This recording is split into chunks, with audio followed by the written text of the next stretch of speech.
మరి జాతీయ ప్రధాన కార్యదర్శి నారా లోకేష్ గారు మరి ఎలక్షన్లో ఏదైతే విద్యార్థులకు మాట ఇచ్చారో, విద్యార్థులు చదువుకుంటేనే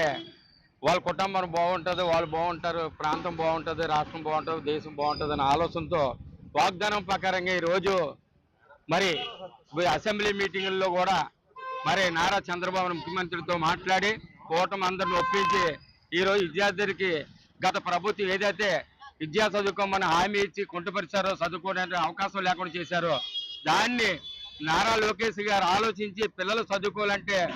అమౌంట్ అవసరం ఎస్సీ ఎస్టీ బీసీ మైనార్టీలకి బడుగు బలహీన వర్గాలకి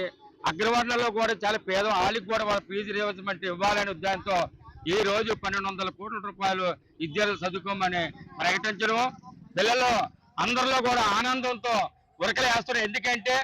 మా జీవితాలు బాగుండాలంటే చక్కటి కూటమి ప్రభుత్వం రావడంతో మాకు బకాయి నుంచి విడుదల ఇచ్చి ఈ రోజు చదువుకునేందుకు క్లియరెన్స్ ఇచ్చినందుకు కూటమి ప్రభుత్వానికి మేము ధన్యవాదాలు తెలియజేస్తాం చాలా మంది చెప్తూ ఉన్నారు.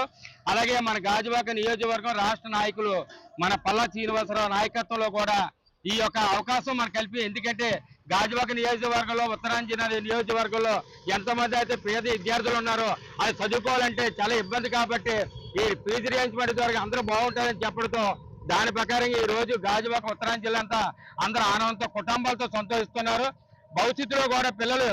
ఎంత స్థాయికి వెళ్ళాలో అంత స్థాయికి వెళ్ళాలంటే దాని ఫుల్గా కూటమి ప్రభుత్వం నారా లోకేష్ గారు చంద్రబాబు నాయుడు గారు తోడుగా ఉంటారని చెప్పడం జరిగింది. అది రానున్న కాలం పిల్లలు ఎంత ముందుకెళ్తే అంత సపోర్ట్ గా కూటమి ప్రభుత్వం ఉంటుందని చెప్పుతో చక్కటి అవకాశం ఇచ్చిన